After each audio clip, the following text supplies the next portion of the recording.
Hello everyone, today I'm making shallot chips.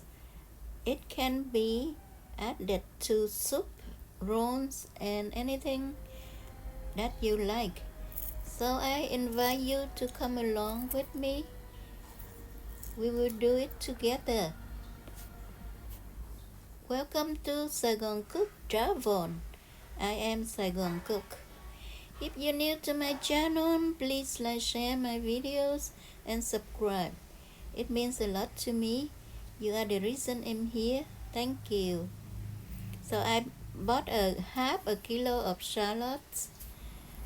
There are certain kinds that make good chips, but I will show you the techniques that you can get any kind of shallot and you do well with it.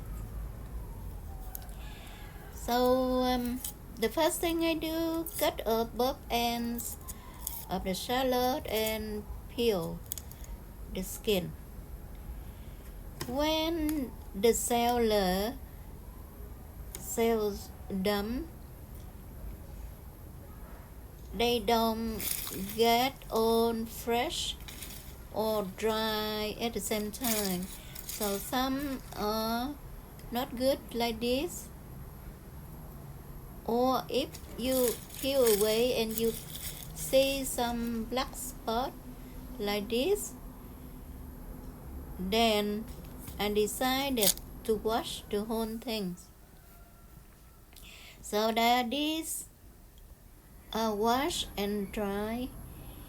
Now they are ready for slicing.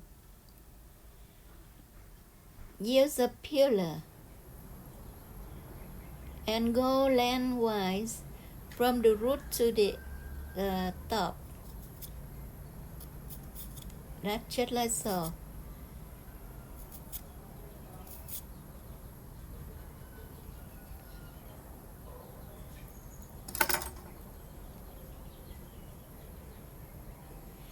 Normally, if you are in the place that you can have good sun, you can put this in the sun, and after that you will go make chips.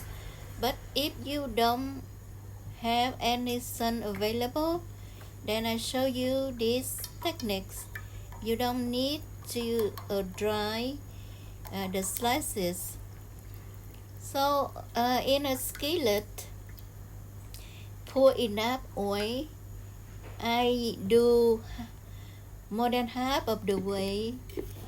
Don't do too close to the top, because when you add the chips, the slices, they will overflow, and this is bad for the kitchen. I added half a teaspoon of salt and a teaspoon of on-purpose flour, and I'm stirring now to make sure they mixing with the oil. And I use a high heat right now because we will add a lot of shallot slices, and the temperature will drop down very fast. So this is right now high heat.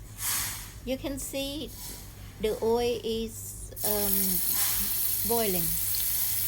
Now add the shallot slices.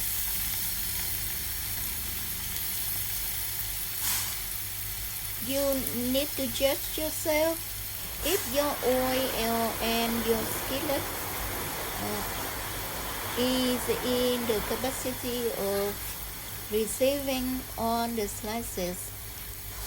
I back down and I see that I can add more, and with half a kilo, and I'm able to do it one batch. That is good for me.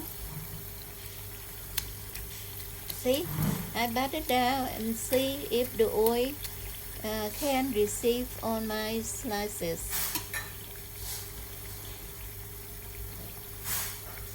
Be careful you don't get overflow.